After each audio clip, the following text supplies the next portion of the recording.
आचार्य श्री विद्यासागर जी महाराज ने अपने शिक्षा दीक्षा गुरु आचार्य श्री ज्ञान सागर जी महाराज के चरणों में अपना जीवन समर्पित कर दिया था। वह कहते थे, जो कुछ भी गुरु की इच्छा है उसके अतिरिक्त और मेरी इच्छा हो ही क्या सकती है। जो कुछ भी आप दिखाते हैं मैं उसके सिवा क्या देखूं। अगर आप वैसा रखें तो वैसा हूं और ऐसा रखें तो ऐसा हूं।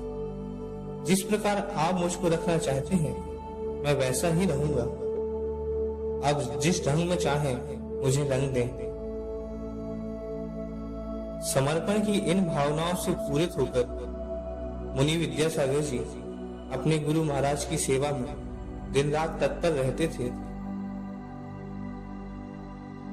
मई 1972 की बात है।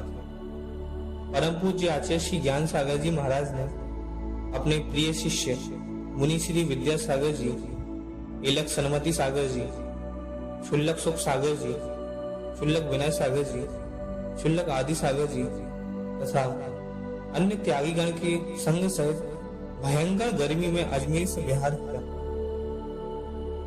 उस समय ज्ञान सागर जी महाराज को तेज बुखार था। वे चल नहीं पा रहे थे। तब नसीराबाद के साहबों ने निवेदन किया कि हम लोग डोली बनाकर ले चलते हैं। तो ज्ञान सागर जी महाराज ने कहा, नहीं, क्या कोई जिंदा व्यक्ति कंधे पर चलता है।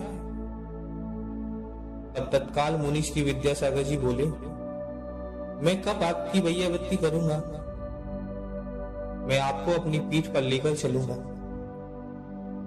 और जब शहर से 1.5-2 किलोमीटर बाहर आ गए तब मुनि श्री विद्यासागर जी ने बच्चों की तरह उन्हें अपनी पीठ पर उठा लिया और धीरे धीरे चलते हुए माखूपुरा तक ले गए। लगभग 6 किलोमीटर अपनी पीठ पर अपने गुरु को लेकर चले। अब सभी लोग यह कह रहे थे, मुनि श्री विद्यासागर जी महाराज श्रवण कुमार बन गए।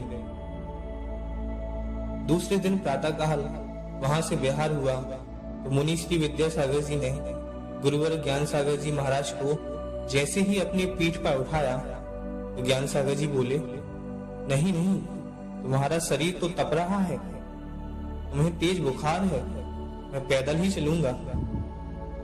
अब मुनि विद्यासागर जी बोले, मुझे कोई तकलीफ नहीं है, मैं ले चलूंगा। तब ज्ञान सागर जी महाराज ने मना कर दिया। दोनों ही पैदल चलते रहे।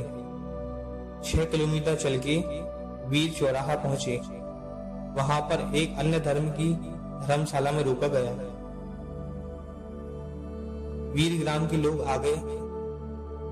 उन्होंने ग्राम चलने का निवेदन किया। तब मुनि श्री विद्यासागर जी बोले, गुरुजी में इतनी शक्ति नहीं कि वे 7-8 किलोमीटर और चल सकें। तब नसीराबाद और वीर ग्राम के लोगों ने वहीं पर चौका लगाकर आहार दान दिया। फिर दूसरे दिन 10 मई को प्रातः 5:30 बजे बिहार कर 9 किलोमीटर चलकर नसीराबाद पहुंचे। नसीराबाद में भव्य स्वागत हुआ। नसीराबाद के युवाओं में बहुत उत्साह था क्योंकि उनके प्रिय मुनि श्री विद्यासागर जी महाराज आ रहे थे। इस प्रकार अपने गुरु की सेवा में मुनि विद्यासागर जी सदैव तत्पर रहते थे। सच ही तो है, शिष्य गुरु के चरणों में इसलिए समर्पण नहीं करता कि गुरु मेरे हो जाएं, बल्कि इसलिए समर्पण करता है ताकि मेरा समग्र जीवन गुरु का हो जाए। ऐसा ही समर्पण विद्यासागर जी ने अपने गुरु ज्ञान सागर जी महाराज के प्रति किया था।